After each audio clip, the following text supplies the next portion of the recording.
sa mga sakit at psychological problems sa panahon ngayon ay dahil sa nagaganap na pagbabago sa kalikasan. At isa na rito ang polusyon na nakakagawa ng pagkawala ng balanse ng electrical field. At ang mga stress na ito ay nakakagawa ng hindi magandang epekto sa ating kalusugan katulad ng insomnia, anxiety, stress, hormonal and immune system imbalance, cardiac problems, high blood pressure, stroke, and heart disease.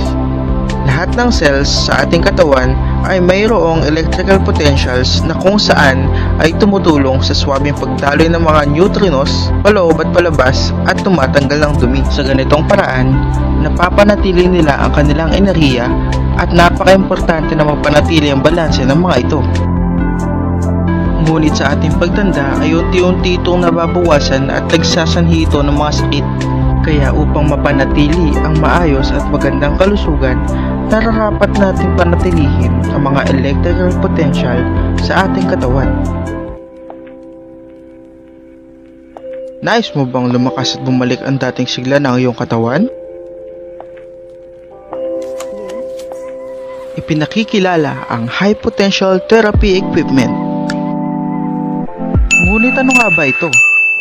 Ito ay nagmula sa Japan, isang health equipment na nag-generate ng electrical fields at negative ions para muling manumbalik ang lakas ng cells sa ating katawan na nagpapabuti ng blood circulation at nagpapalakas ng katawan. At ang kagandahan sa high potential therapy equipment ay wala itong side effect at maaaring gamitin araw-araw. Sa paggamit nito ng 30 minutos ay maaari nitong paginawain ang iyong kalusugan. Kapag punong-puno tayo ng stress sa katawan, ang blood cells natin sa katawan ay concentrated o nagdidikit-dikit. Ang mga vitamins, minerals at enerhiya sa ating katawan ay mabagal sa pagdaloy. Lumiliit ang ugat ng daluyan ng dugo o arteries at nagsasanhi ng acidic condition. At matapos naman gamitin ang high potential therapy equipment, mararamdaman ninyo ang resulta. Ang blood cells sa katawan ay maghihiwalay-hiwalay at stress-free. Ang mga vitamins, minerals at enerhiya, ay maayos na dadaloy sa ating katawan.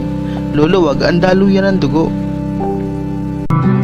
Ano-ano nga ba ang mga benepisyo na makukuha natin sa paggamit ng high potential therapy equipment?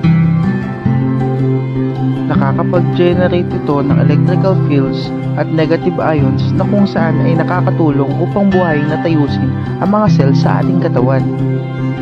Binabawasan ng paggamit ng mga maintenance na gamot, nakakapagpaganda ng hubog ng katawan, makakatulong sa maayos na pagtulog, magmumukha kang mas bata ng 5 hanggang 6 na taon, makakapagpalakas ng katawan, makakapagparinis ng kutis, unti-unting ihilom ang mga peklat, makakapagpagana sa pagkain, at makakapagpaganda ng tubo ng buhok at pati na din ng mga kuko. Pero ops, teka lang muna, meron pa ring mga tao na hindi maaaring gumamit ng high potential therapy equipment katulad ng mga sumusunod: buntis, may menstruation, may malignant goiter, may epilepsy, may butas ang puso, nagpa-opera na hindi pa nakakalampas ng 1 taon, may mga stainless o bakal sa katawan at taong may pacemaker. Mayroong active bioelectricity sa ating katawan at kapag ginamit natin ang high potential therapy equipment, ang katawan natin ay i-absorb ang electrical energy na galing dito at bukod pa rito ay mapapaligiran ang katawan natin ng negative ions at electrical field. Ngunit ano nga ba ang benepisyo ng electrical energy at negative ions? Ang electrical energy ay nagpapagana ng halos 200 klase ng cells sa ating katawan. Ang negative ions naman ay nakakatulong upang ayusin ang mga nasirang cells. Sino-sino nga ba ang pwedeng gumamit ng high potential therapy equipment?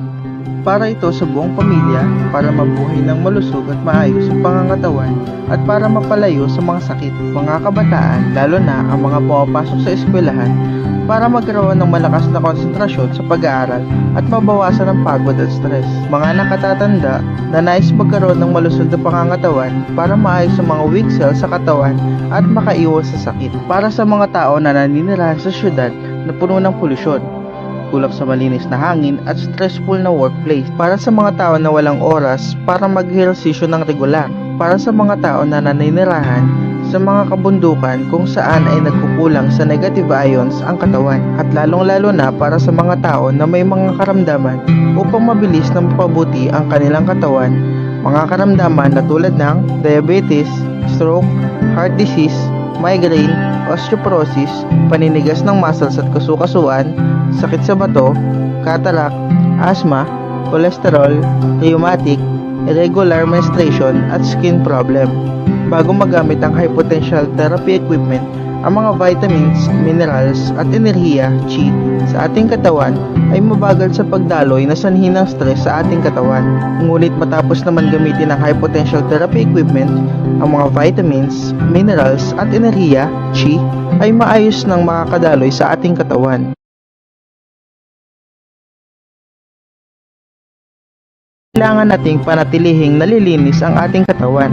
Ito ay tumutulong na mag-alis ng toxic waste sa katawan sa pamamagitan ng electrical charge na nagmumula sa high potential therapy equipment. Sa normal process o kadalasan nating ginagamit na medication ay kung ano lamang ang sumasakit sa atin ang napapagaling, ngunit hindi mismo ang pinagmulan nito.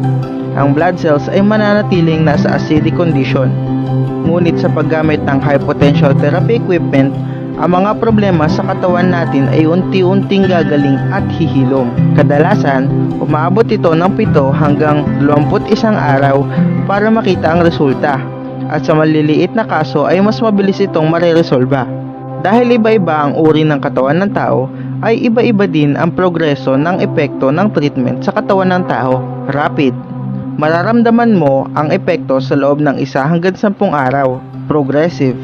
Kada 5 araw ay mararamdaman ang epekto. Intermittent. Kada 5 araw ay mararamdaman ang epekto, ngunit sa susunod na 5 araw ay magiging normal.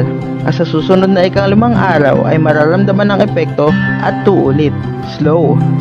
Kadalasan na mararamdaman ang epekto matapos ang 45 araw.